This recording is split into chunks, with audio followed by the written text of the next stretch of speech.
അസാധാരണമെന്നാണ് G7 ഉച്ചകോടിക്കിടെ നടത്തിയ കൂടിക്കാഴ്ചയെ പ്രധാനമന്ത്രി നരേന്ദ്രമോദിയും UK പ്രധാനമന്ത്രി കെയർ സ്റ്റാമറും വിശേഷിപ്പിച്ചത്. കാരണമുണ്ട്. ഇന്ത്യയുമായുള്ള വ്യാപാര കരാറാണ് ഇരു രാജ്യങ്ങളും തമ്മിലുള്ള ബന്ധത്തിൻ്റെ ഇടനാഴി. കാനഡയിൽ നടക്കുന്ന 51ാമത് G7 ഉച്ചകോടിക്കിടെ നടന്ന മോദി സ്റ്റാമർ കൂടിക്കാഴ്ച ഇന്ത്യ UK ബന്ധത്തിലെ ഒരു സുപ്രധാന നിമിഷം കൂടിയായിരുന്നു. വ്യാപാര വാണിജ്യ മേഖലകളിൽ ഉഭയകക്ഷി ബന്ധങ്ങളുടെ ഇന്ത്യയും UK തമ്മിൽ വർദ്ധിച്ചു വരുന്ന ശക്തി വീണ്ടും എടുത്തുകാട്ടുന്ന ഒന്നായിരുന്നു ഈ കൂടിക്കാഴ്ചയിൽ. അഹമ്മദാബാദിൽ അടുത്തിടെയുണ്ടായ എയർ ഇന്ത്യ വിമാനാപകടത്തിൻ്റെ പശ്ചാത്തലത്തിലാണ് ഈ കൂടിക്കാഴ്ച എന്നതും മറ്റൊരു ശ്രദ്ധേയമായ വസ്തുത. നിരവധി ബ്രിട്ടീഷുകാരുടെ ജീവൻ അപഹരിച്ച ദുരന്തം അതൊരു സാങ്കേതിക തകരാറിനെ തുടർന്നുള്ള അപകടം ആണെന്നും ഇരു നേതാക്കളും അംഗീകരിക്കുകയും ഇന്ത്യയുടെ അപകടം സംബന്ധിച്ച അന്വേഷണങ്ങളെ ഏകോപിപ്പിക്കുകയും സഹകരിക്കുകയും ചെയ്യാമെന്ന് ബ്രിട്ടൻ സമ്മതിക്കുകയും ചെയ്തിട്ടുണ്ട്. ഇനി ഇന്ത്യ UK കരാറിലേക്ക് വരാം. ഒരു മാസമായില്ല ആ കരാർ യാഥാർത്ഥ്യമായി തുടങ്ങിയിട്ട്. സ്വതന്ത്ര വ്യാപാര കരാർ FTA അതുതന്നെയാണ് ഇന്ത്യ UK ബന്ധത്തിൻ്റെ ഏറ്റവും വലിയ ആകർഷണം. ഇന്ത്യയുടെ 4ാമത്തെ വലിയ കയറ്റുമതി ലക്ഷ്യസ്ഥാനമാണ് UK. അതേസമയം ഇന്ത്യ UKയുടെ 11ാമത്തെ ഏറ്റവും വലിയ വ്യാപാര പങ്കാളിയുമാണ്. ഉഭയകക്ഷി ബന്ധം ഏകദേശം $60 ബില്യൺ ഇപ്പോൾ.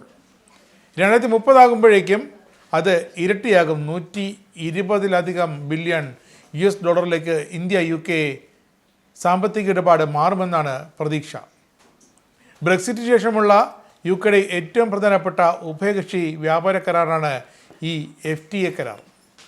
UKയിലേക്കുള്ള ഇന്ത്യൻ കയറ്റുമതിയുടെ 99%-നും സീറോ ഡ്യൂട്ടി ആക്സസ് ആണ് ഈ FTA കരാറിലെ ഏറ്റവും തന്ത്രപ്രധാനമായ ഇനം. ഇതിൽ തുണിത്തരങ്ങൾ, വസ്ത്രങ്ങൾ, തുകൽ, പാദരക്ഷകൾ, സമുദ്രോൽപ്പന്നങ്ങൾ, സ്പോർട്സ് സാധനങ്ങൾ, കളിപ്പാട്ടങ്ങൾ, ആഭരണങ്ങൾ, പിന്നെ രത്നങ്ങൾ, എന്തിനേറെ ഓട്ടോ പാർട്സ്, എഞ്ചിനീയറിംഗ് സാധനങ്ങൾ, ജൈവ വളം വരെ ഉൾപ്പെടുന്നുണ്ട്.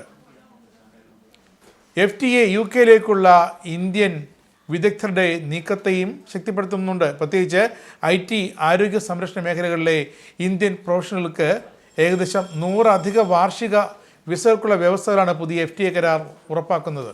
കൂടാതെ ഡബിൾ കോൺട്രിബ്യൂഷൻ കൺവെൻഷൻ കരാർ ഇരു രാജ്യങ്ങളിലെയും പ്രൊഫഷണലുകൾ തമ്മിലുള്ള അവർ സാമൂഹിക സുരക്ഷാ സംഭാവനകൾ ഇന്ത്യയിലും UKയിലും നൽകേണ്ടതില്ല എന്ന് ഉറപ്പാക്കുന്നു.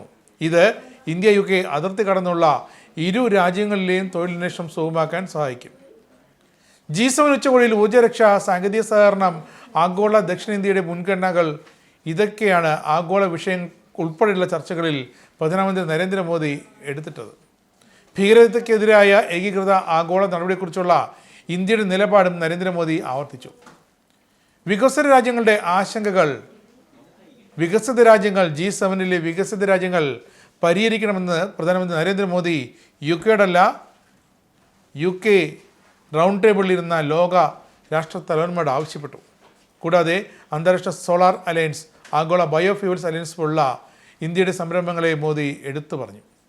ഭീകരതയ്ക്കെതിരെ UK സർക്കാരും ശക്തമായ നിലപാടെടുക്കുന്നത് ഫ്രാൻസിനും ഇറ്റലിക്കുമൊക്കെ ഇതേ നിലപാട് തന്നെയാണ്. എന്തായാലും G7 ഉച്ചകോടിയോടനുബന്ധിച്ച് ഇന്ത്യ UK ബന്ധം കൂടുതൽ ശക്തിപ്പെടുമെന്ന് തന്നെയാണ് പ്രതീക്ഷ. 2030 ആകുമ്പോഴേക്കും അതിൻ്റെ ഏറ്റവും വലിയ ഗുണഗണങ്ങൾ ഇന്ത്യക്കും UKയ്ക്കും കണ്ട് മനസ്സിലാക്കാനാകുമെന്ന് തന്നെയാണ് പ്രതീക്ഷ.